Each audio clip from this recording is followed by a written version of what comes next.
Oke, jadi dua balok yang memiliki massa M1 50 kg dan massa M2 100 kg dihubungkan dengan tali yang melewati kadal kecil di sini ya. Kadal kecil tanpa gesekan dan diletakkan di atas bidang miring licin seperti ini. Ke arah mana sistem akan bergerak ketika balok-balok dilepaskan dari keadaan diam, dan juga berapa percepatan dan berapa tegangan tali. Nah, jadi kemungkinan arah dari gerak bendanya itu mengarah ke sana. Kenapa? Karena massa M2 ini lebih besar daripada massa M1. Jadi itu adalah jawaban poin A. Sekarang untuk menjawab poin B, kita harus uraikan gaya-gaya yang bekerja pada benda. Kita di sini kita tinjau untuk balok pertama itu ada gaya normal. Gaya normal itu selalu mengarah tegak lurus terhadap bidang permukaan di sini gitu ya. Jadi gaya normalnya itu mengarah tegak lurus terhadap bidang permukaan yang di sini.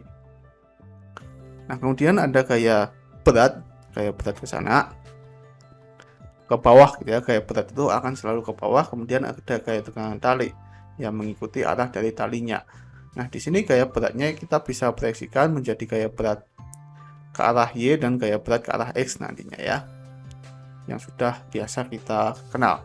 Dan juga di sini ada gaya di sistem kedua, ada gaya tegangan tali, ada gaya berat yang selalu ke bawah, dan di sini ada gaya berat ke arah Y, dan di sini nanti ada gaya berat ke arah X, dan juga ada gaya normal. Sekarang kita tinjau untuk sistem pertama, sigma FY1 sama dengan 0. Jadi yang bekerja pada balok pertama pada arah Y itu ke sana gitu ya. Itu sama dengan N1 ke atas dikurangi ke sana W1 cos alfa, karena sudah di sini tuh misalkan 30 derajat itu adalah alfa. Jadi di sini cos alfa ya berarti N1-nya sama dengan M1G cos alfa, karena W1 sama dengan M1G.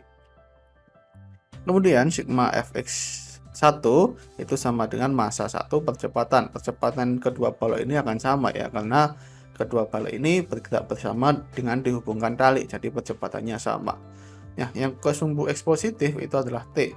Yang ke sumbu X negatif ada W1 sin alfa sama dengan M1A. Jadi T-nya sama dengan M1A plus M1G sin alfa.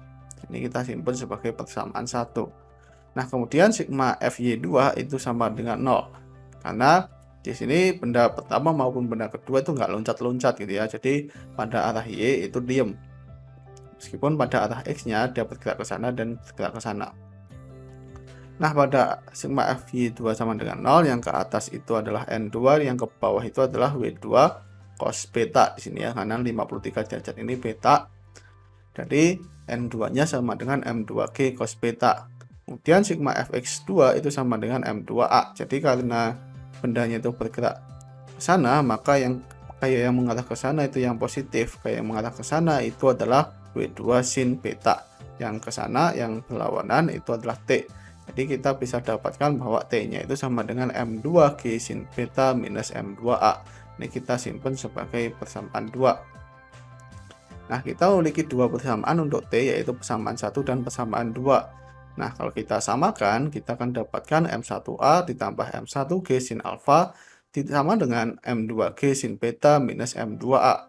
Jadi kita dapatkan M1 plus M2, jadi ini kita jadikan 1, dikalikan dengan A sama dengan M2G sin beta minus M1G sin alfa.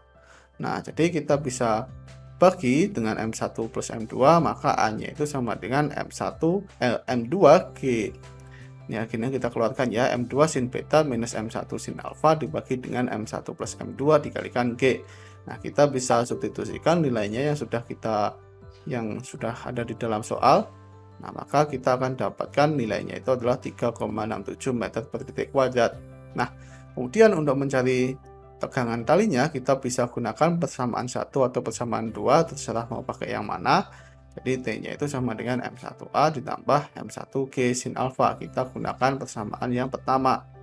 Nah, kalau kita substitusikan nilainya yang sudah diketahui di dalam soal, maka kita akan dapatkan nilai T-nya itu adalah 433,5 Newton. Gitu.